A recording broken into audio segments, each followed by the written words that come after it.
ఇస్సాకునే అంటే దేవుడు పక్షపాత కాదు. ఎందుకు స్త్రీని అడగడంటే ఆమె బలహీనమైన ఘటము రాయబడింది. మరొక మాట, పురుషునిలో నుంచి స్త్రీ వచ్చిందే తప్ప స్త్రీలో నుంచి పురుషుడు రాలా. రెస్పాన్సిబిలిటీ పర్సన్ ఎవరైనా ఉన్నారు అంటే కుటుంబానికి భర్త. కానీ ఈ రోజుల్లో తండ్రి ఆధిపత్యాలు పక్కకి వెళ్ళిపోయాయి, తల్లి ఆధిపత్యాలు వచ్చాయి. కుటుంబంలో సఖ్యతగా ఉండడం మంచిదే. పురుషుడు మాట్లాడాల్సిన చోట స్త్రీ మాట్లాడకూడదు. నీకేం నోరు మూసుకో అని భర్తను అంటున్నారు, ఈమె నోరు ఎక్కువైపోతుంది. అలాంటి వాళ్ళకే మీరు పలికే ఒత్తాసు. ఈ ప్రసంగాన్ని కూడా మీలో ఎవరెవరు కొంతమంది మాకే అని అనుకుంటూ ఉంటారు. కాదు, దేవుడు చెప్తున్నాడు, జాగ్రత్త. 2930 మంది పేర్లు కలిగిన బైబిల్ గ్రంథంలో 2710 మంది పురుషులుంటే 220 మంది స్త్రీలున్నారు. ఎందుకు పురుషుణ్ణి అంటే బైబిల్ గ్రంథం సెలవిచ్చింది, సంఘమునకు క్రీస్తు శిరస్సు అయి ఉన్నాడు, స్త్రీకి పురుషుడు శిరస్సు అయి ఉన్నాడు. మన క్రైస్తవ ఆడబిడ్డలు పైట చెంగు కప్పుకుంటే ఎందుకో తెలుసా? మీరు తర్వాత చదవండి, 1 కొరింథీ 7వ అధ్యాయము. పురుషుని గౌరవించడానికి తను పైట చెంగు అలంకారంగా ఇవ్వబడిందంట. నేను ఒక వ్యక్తికి భార్యనయ్యానండి, ఆయన నేను గౌరవించే వ్యక్తిని నేను అని. దౌర్భాగ్యం అండి, ఈ దినాల్లో టోటల్గా మారిపోయింది. ఇల్లు ఆశీర్వదించబడాలి అనంటే పరిపాలన లేదా ఏలుబడి పురుషుడు చేతిలో ఉండాలి. స్త్రీ కూడా ఉంది, అది కూడా వస్తుంది, ఆ పాయింట్ కూడా వస్తుంది. ఏలుబడి చేయాలి మనం. ప్రభునందు ప్రియమైనటువంటి వారులారా, దేవుని సేవకుడిగా జ్ఞాపకం చేస్తున్నాను, మీ భార్యలను ప్రేమించండి, గౌరవించండి, వారి సలహాలు తీసుకోండి, అన్నీ ఓకే. మాట్లాడాల్సి వచ్చినప్పుడు ఇద్దరు వచ్చి పురుషుడిగా మీరు మాట్లాడాలి. ప్రతిదానికి స్త్రీయే మాట్లాడుతుంటే ఈడొక పెద్ద బాబారా అంటారు. బాబా అంటే చెప్పండి మీకేమైనా తెలిసింది? బాబా అంటే భార్య, అమ్మా ఏమది ఎంత బాగా తెలుసు మీకు? భార్య బాధితుడు అంటే ఈయనకే దిక్కులేదు, ఇంట్లో ఇంకేం దిక్కుంటుంది? అయ్యా ఇంట్లో పిల్లులు, వీధిలో మాత్రం పులులో. నో, అది బైబిల్ చట్టం కాదు. మీరు బైబిల్ గ్రంథాన్ని ఎక్కడ చదువుతున్నా అబ్రహాము, ఇస్సాకు, యాకోబు, యోసేపు అన్నారు, కానీ షారా, రిబ్కా, రాహేలు అని చెప్పలా. వాళ్ళు ఉన్నారు, కుటుంబానికి సపోర్టర్స్ వాళ్ళు, కానీ కుటుంబ ఆధిపత్యం పురుషుంది. ఏదైనా జరుగుతుందా? భర్తను అడుగుతాను, మా ఆయన్ని అడుగుతాను, ఆయన నిర్ణయమే నా నిర్ణయం. ఈమె ఆల్రెడీ డిసైడ్ చేస్తుంది, దానికి అప్ప ఒబే కావాలంతే, అంటే విధేయత చూపాలంతే. ఇంకా పతనాలు వెళ్ళిపోతాయి చూడండి కుటుంబాలు. ఈరోజు బాగానే ఉండొచ్చు, ఉన్నట్టుగా ఉండొచ్చు, కానీ ఒక దినాన పతనావస్థలు. అందుకే ఇంటి వారు ఆశీర్వదించబడాలి అనంటే ఇంటి వారందరూ ఏం చేయాలి? కష్టపడాలి. రెండవది, ఇంటిని ఏం చేయాలి? పాలించాలి. సహోదరులారా, మగోడు మగాడు మాదిరే ఉండాలి, కానీ అంటే స్త్రీతో కాపురం చేయడం వల్ల కాదు మగతనం అనేది. తమ వ్యక్తిత్వంలో కూడా తమకంటూ ఒక సొంత అభిప్రాయం ఉండాలి. ఏదైనా ఒక కార్యమో, ఒక సమస్య, ఒక ఇబ్బందో వచ్చిందా ఆలోచిద్దాం అనే జ్ఞానం ఉండాలి పురుషునికి. ఆలోచించేటటువంటి తత్వం ఉండాలి. నాకేమిలే, నాకు కానుక మా భార్య ఇస్తుంది, నాకు అంతా ఆమె పెడుతుంది, అంతా ఆమె పెడుతుంది. మరి నువ్వేం చేస్తావు? రేపొద్దున కుటుంబము పాడైపోయినప్పుడు దేవుడు లెక్క అడిగేది ఆమెను కాదు, అస్సలు ఆమెను కాదు, అడిగేది పురుషుణ్ణి.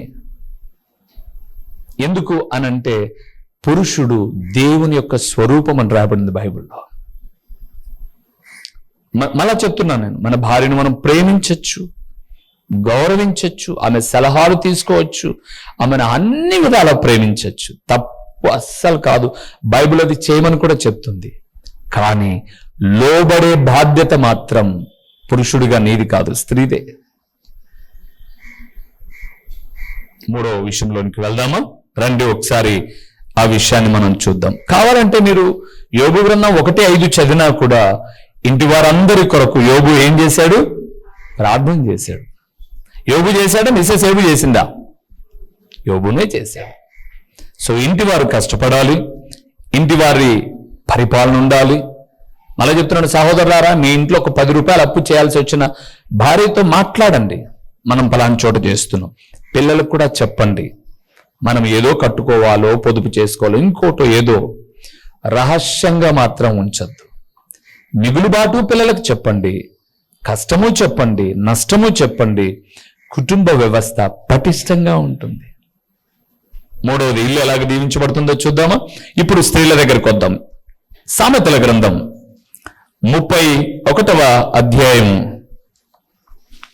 27వ వచనాన్ని చూడండి, ఎంత మంచి మాట ఇక్కడ చెప్పాడు. ఇంటివారు ఇంటివారు ఇంటివారు. సామెతల గ్రంథం 555వ పేజీలో. ఇప్పుడు భార్యాభర్తలు ఇద్దరికి రావాలి మాట వాస్తవంగా. 31:27. ఆమె తన ఇంటి వారి నడతలను బాగుగా కనిపెట్టును. చాలు ప్రియులారా. మూడవది, ఇల్లు ఆశీర్వదించబడాలి అనంటే ఇంటి వారి నడతలు అమ్మా నాన్న కనిపెట్టాలి. ఇంటి వారి నడతలు అన్నాడు. నడత అంటే ఏంటి? ప్రవర్తన. అన్నలు ఒకసారి ఇక్కడ చూడండి, మీ పిల్లలను మంచి మంచి స్కూళ్ళలో చేర్చారు కదా, సంవత్సరంలో ఎన్ని మాటలు మీరు స్కూల్ దగ్గరకో కాలేజ్ దగ్గరకో వెళ్ళి మా పిల్లోని ప్రవర్తన, మా పిల్లదాని ప్రవర్తన మీ కాలేజీలో స్కూల్లో ఎలా ఉంది, ఎలా చదువుతున్నాడు, ఏ సబ్జెక్ట్లో వీక్ ఉన్నాడు, ఎవరి స్నేహం వల్ల ఏదైనా ఇబ్బంది కలుగజేస్తున్నాడా అని సంవత్సరములో ఎన్ని మాటలు మీరు అడుగుతున్నారు?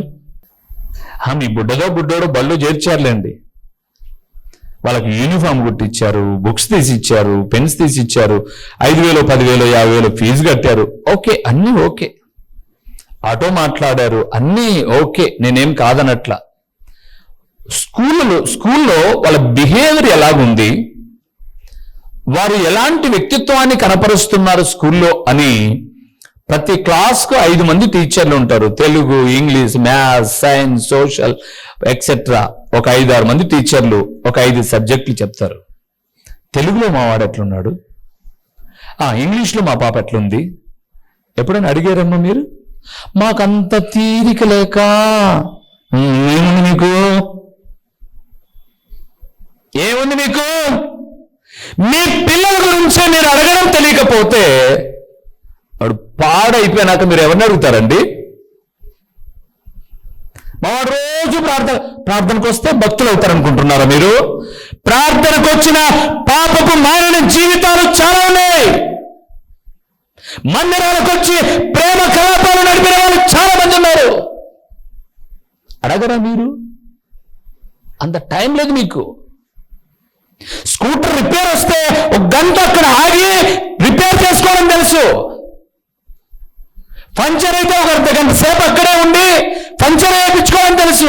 స్కూటర్ మీద ఉన్న శ్రద్ధ, వాహనం మీద ఉన్న శ్రద్ధ పుట్టిన పిల్లల మీద లేదు. నడతలు కనపడితేనే ఆశీర్వాదం. ఎప్పుడు ఇంటికి వచ్చి బైబిల్ పెట్టుకునే పాప, పుస్తకాలు పట్టే పాప ఇప్పుడు వాకిలేసే లోపల ఏం చేస్తుంది ఫోన్తో ఆలోచించాము మనం. ఆలోచించండి మీరు. ఒక 100 రూపాయలు ఇస్తే లెక్క అడుగుతాం కదండి మనం. ఎట్లా చేశారో అడుగుతామా లేదా మీరు? 1000 ఫీజు కడుతున్నారే, మరి అడగరా? బాధ్యత ఉండదా? అయ్యో మీరు చాలా బిజీ అండి, మీరు కనీసం ఒక అర్ధగంట కాదు 1.5 గంట సేపు ఫోన్ దగ్గర కూర్చుంటారు, కానీ 20 నిమిషాలు స్కూల్ దగ్గర ఓపికగా కూర్చొని అమ్మ మా పిల్లోని పిలిపియండి, అమ్మ మీరు చెప్పండి, సార్ మీరు చెప్పండి, వాడు ఎట్లా చదువుతున్నాడు, అమ్మ ఎట్లా బాగా చదువుతున్నారంటలే అంటే నీ పాటికి నువ్వే మార్కులు వేసేసుకుంటావు. Change your thoughts. మారండి, ఈరోజు మీ ఆలోచన విధానం మార్చుకోండి. మనం ఫీజు కడితేనే సరిపోలా, వాళ్ళ గురించి మనం అడగాల్సిన బాధ్యత మనకు ఉంది తల్లిదండ్రులుగా. అందుకే అక్కడ మీరు చూస్తే ఆమె తన ఇంటి వారు నడతలను బాగుగా కనిపెడుతుంది. ఆమె కనిపెట్టాలి తల్లి తండ్రి. జాగ్రత్త ప్రభునందు ప్రియమైన వారలారా, సంవత్సరాలు మన పిల్లలు చదువుతుంటే అన్ని మనం ప్రొవైడ్ చేస్తాం. వారి కొరకు ఒక గంట మనం స్కూల్లో స్పెండ్ చేయలేం. నేను కొన్నిసార్లు కొన్ని స్కూళ్ళకు వెళ్ళాను. నేను ఆ పిల్లల స్కూల్కి నేను వెళ్తానండి, చెప్పే వ్యక్తిగా నేను ఖచ్చితంగా కూర్చుంటాను.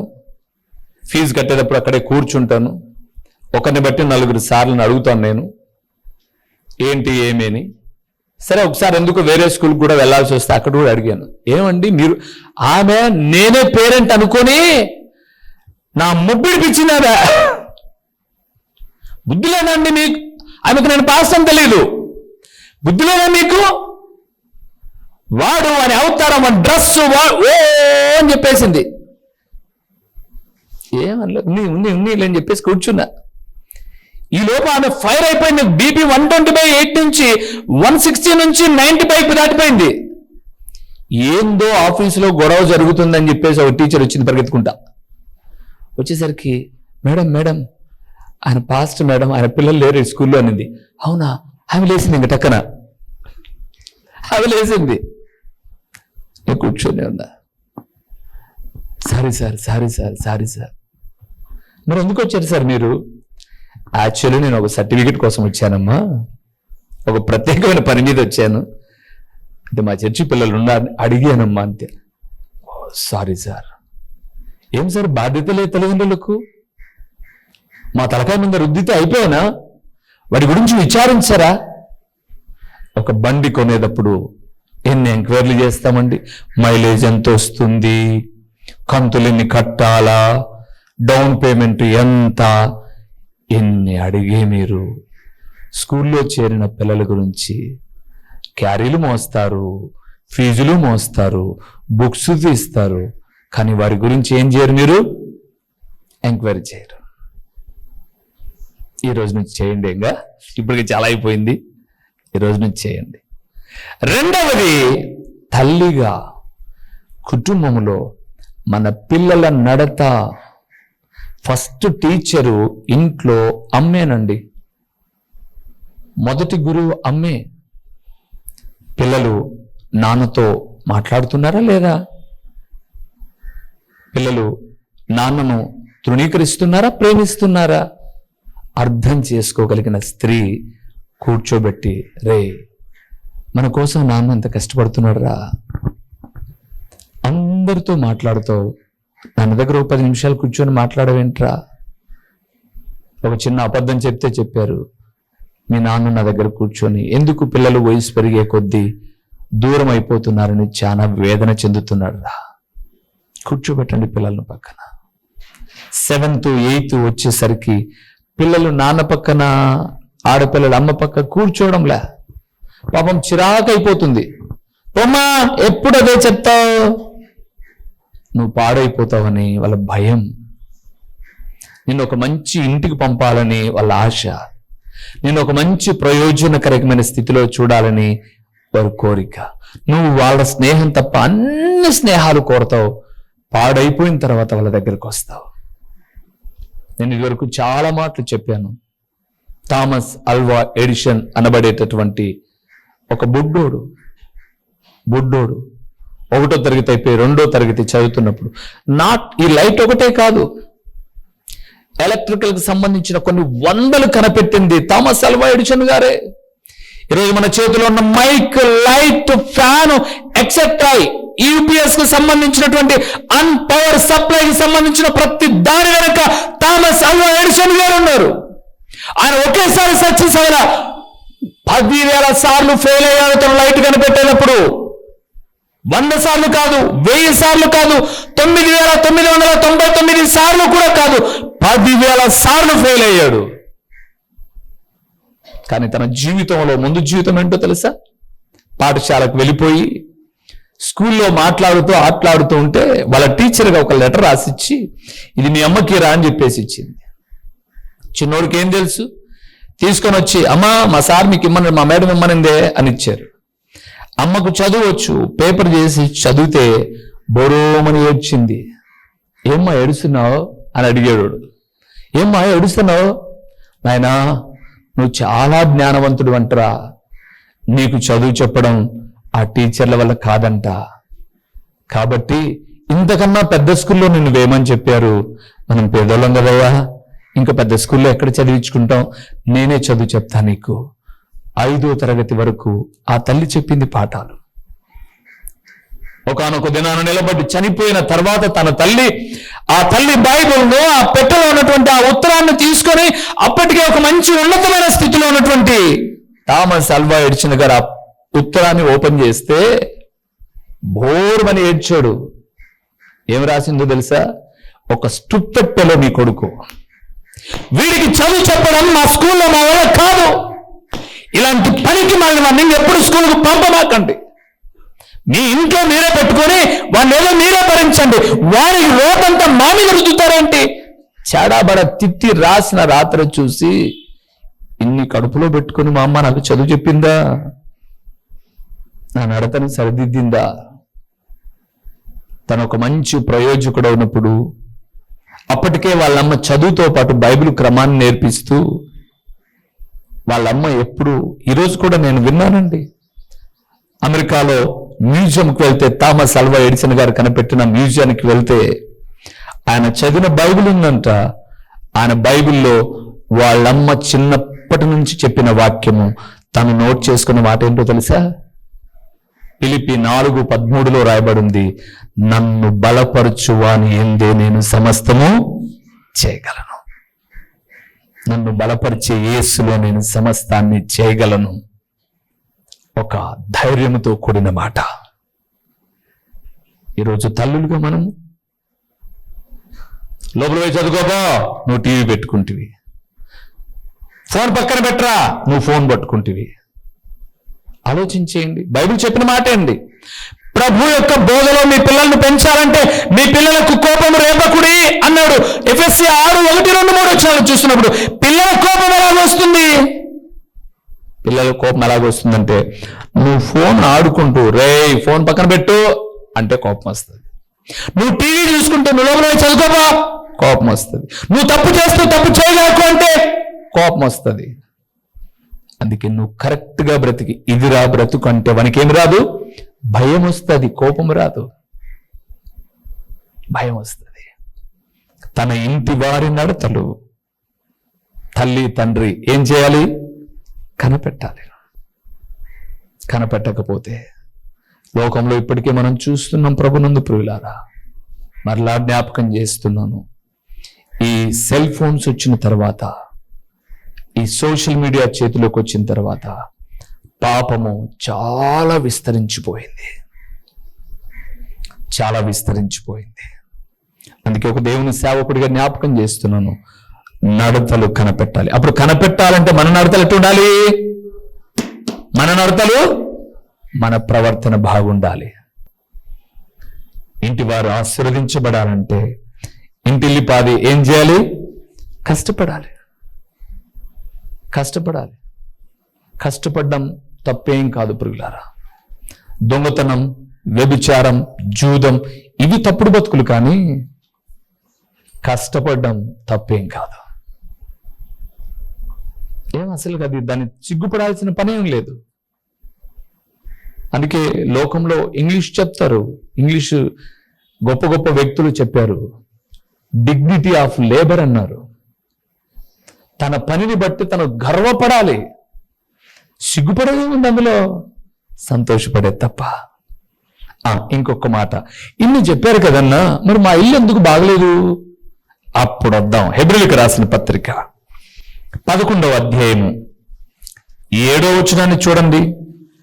అన్ని చెప్తున్నారు, మేము క్రమంగా ప్రార్థనకు వస్తున్నాం, ఏంటన్నా మా ఇల్లు బాగలేదు, మా ఇల్లు ఆశీర్వదించబడ్డంలా చెప్తా చూడండి. 11:7 వచనం, ఇల్లు లేదా ఇంటి వారు విశ్వాసమును బట్టి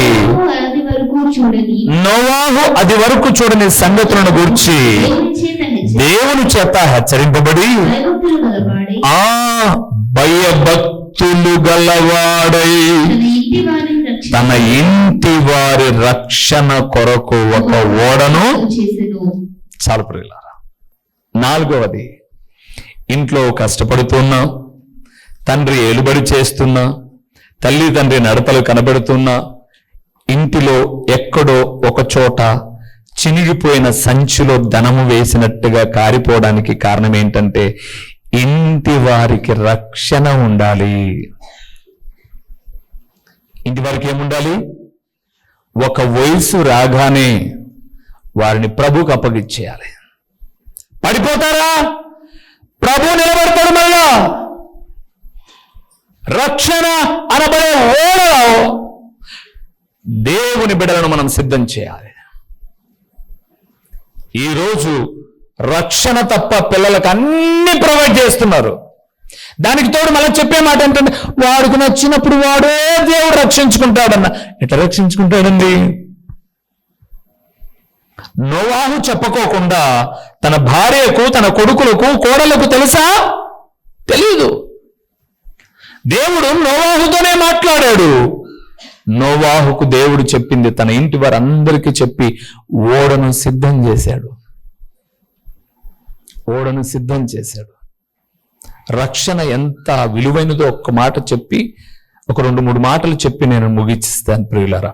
యెహోషువ గ్రంథం 2వ అధ్యాయము. యెహోషువ గ్రంథం 2వ అధ్యాయము 18వ వచనాన్ని చూడండి ప్రియులారా. ఎంత చక్కటి మాట అక్కడ రాయబడిందో. యెహోషువ గ్రంథం 178వ పేజీలో 2:18. నీవు మమ్మను దించిన ఈ కిటికీకి ఈ ఎర్రని దారమును కట్టి నీ తండ్రిని, నీ తల్లిని, నీ అన్నదమ్ములను, నీ తండ్రి ఇంటి వారిని అందరినీ ఎందుకు? 13వ వచనం యెహోషువ గ్రంథం అక్కడే 2:13. ఎందుకు చేర్చుకోవాలి? ఆమె అడిగింది, నా తండ్రియు, నా తల్లియు, నా అన్నదమ్ములను, నా అక్కచెల్లెళ్ళను, వారికి కలిగి ఉన్న వారందరూ చావకుండా బ్రతుకనిచ్చి రక్షించున్నట్లుగా దయచేసి యెహోవా తోడని ప్రమాణము అందుకు చెప్పారు వాళ్ళు. అమ్మా నీ ఇంటికి ఎరందారం కట్టుకొని ఎందుకు చెప్పారంటే, రాహాబు అడిగింది, అయ్యా నా వృత్తి మంచిది కాదు, పడుపు వృత్తి. నా దగ్గరకు వచ్చేవాళ్ళు పాపం చేసేవాళ్ళు. ఎప్పుడైనా మాట్లాడుకుంటే నేను విన్నది, ఆ యెహోవా దేవుడు ఆయన గొప్ప దేవుడంట, సముద్రాన్ని 2 పాయలు చేయొచ్చాడంట, బండ నుంచి నీళ్లు ఇచ్చారంట, ఆయన వారిని దేవదూతలు భుజించే ఆహారంతో పోషించాడట. ఇవన్నీ చెబుతూ వచ్చారు. మీరు ఆ దేవుని సేవకులయ్యా? అవునమ్మా. మరి ఎందుకు వచ్చారు ఇక్కడికి? ఇదిగో ఈ పట్టణాన్ని వేగులు చూడ్డానికి వచ్చాం. మేము ఈ దారి గుండా వెళ్తూ వెళ్తూ ఈ పట్టణాన్ని కూడా మేము దాటుకొని వెళ్ళాలి, పట్టుకొని వెళ్ళాలి అని అంటే ఆమెనుంది, అయ్యా మీ దేవుడు ఆకాశానికి భూమికి సమస్తానికి దేవుడు కాబట్టి మీ దేవుడు ప్రజలైనటువంటి మీకు తప్పకుండా ఈ దేశాన్ని ఇస్తాడు. అయితే నేను మీకు ఉపకారం చేస్తా. ప్రత్యుపకారంగా ఈ దేశం అంతటినీ నాశనం చేసేటప్పుడు నన్ను, మా అమ్మను, మా నాన్నను, నా తోడబుట్టిన వారిని రక్షించండి అయ్యా అని అడిగింది. అప్పుడు వాళ్ళు చెప్పారు, ఓకే అమ్మా, అదే మనం చదివింది 18లో, మమ్మల్ని ఏ కిటికీలో నుంచి కిందికి దించుతున్నావో ఆ కిటికీకి నువ్వు ఎర్రని దారం కట్టుకో. ప్రభునందు ప్రియులారా, ఎర్రని దారం కట్టుకునింది. అమ్మ, నాన్న, కుటుంబ సభ్యులందరినీ తెచ్చి ఇంట్లో పెట్టుకుంది. ఆమెకు భర్త లేడు, ఆమె బతుకు బాగలేదు. అందరిని తెచ్చి ఇంట్లో పెట్టుకుంది. ఈ ఇద్దరు వెళ్ళారు. చెప్పండి, ఇశ్రాయేలు సైన్యం ఎంత? 6 లక్షల కాలు బలం. ఈ ఇద్దరు 6 లక్షల మంది చెవులు వేశారు. మనం వెళ్తున్నాం ఎరికో పట్టణాన్ని పట్టుకోవడానికి. ఆ దేశంలో మీకు దొరికిన వాళ్ళని దొరికినట్టుగా చంపేయండి, కానీ ఏ ఇంటి కిటికీకి ఎర్రని దారము ఉంటుందో ఆ ఇంటిలోని వారిని మాత్రం మీరు ఏమి చేయక ఆ ఇంటి వారిని రక్షించండి. వాళ్ళు మనకు మేలు చేశారు.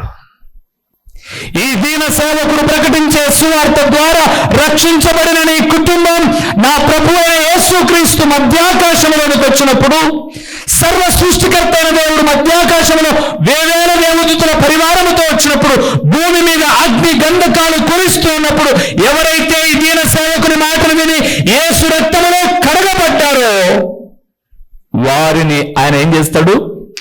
ఎత్తబడే గుంపులో అలాగ పైకి తీసుకొస్తాడు. కానీ ఈరోజు చాలా మందికి రక్షణ గురించి ఏం లేదు. వచ్చాం పోయాం. అందుకే దేవుని వాక్యం సెలవిస్తుంది, ఇంటి వారిని, కనీసం అన్నదమ్ములు అక్క చెల్లెలు మన మాట విన్నారండి. వాళ్ళకు కుటుంబాలు వాళ్ళకు వేరైపోయారు. జన్మనిచ్చిన తల్లి అయినా తండ్రి అయినా లేదా కడుపున పుట్టిన బిడ్డలనైనా రక్షించుకోవలసిన బాధ్యత మన మీద ఉంది. లేచి నిలబడదాం, ప్రార్థన చేద్దాం. దేవా, నీ మాటలు నేను విన్నాను. నా ఇల్లు ఆశీర్వదించబడాలి అని అంటే ఊరక ప్రార్థన చేస్తే నేను ఆశీర్వదించబడను. ఇన్ని స్వభావాలు, కష్టపడాలి. ఉభయదోదముకు భార్య ఉంది, పిల్లలు ఉన్నారు, కానీ ఆయన భార్య పేరు చెప్పట్లే. అక్కడ ఉభయదోదము అన్నారు. దేవుని బిడ్డలం మనం జాగ్రత్త పరచబడదాం. ఇలాంటి విలువైన మాటల ద్వారా దీవెన పొందుదాం. ప్రార్థన చేద్దాం. మహోన్నతుడైన దేవా, మహాగణుడైన పరలోకపు తండ్రి, నీ గుణనామమునకు స్తోత్రములు నాయనా. నీ మాటలు మేము వింటున్నప్పుడు ఇక్కడున్న మా ఇళ్ళన్నీ ఆశీర్వాదములతో నింపబడాలని నాకు ఆశ అయితే ఉంది. ఆశకు తగిన జీవితాన్ని మేము నడుచుకోవడానికి, మీకు సాక్షిగా బ్రతకడానికి కృపనివ్వండి తండ్రి, కృపనివ్వండి. మీ వాక్యానికి భిన్నంగా మేము మా కుటుంబాలు నడుచుకోకుండా వాక్యపు అడుగుజాడలలో పయనించడానికి మీరు సహాయం చేయండి.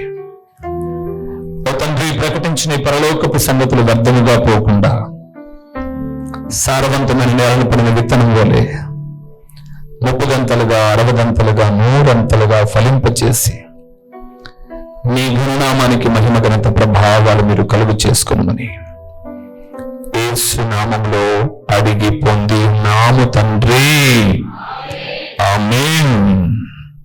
మా చిరునామా దైవజనుడు బ్రదర్ ఓ రూబేన్ గారు, క్రీస్తు ప్రార్థనా మందిరం, డోర్ నెంబర్ 1-10-386, నగరిగుట్ట, పులివెందుల, కడప జిల్లా. మీ ప్రార్థనా అవసరాల కొరకై సెల్ నంబర్ 9989067409.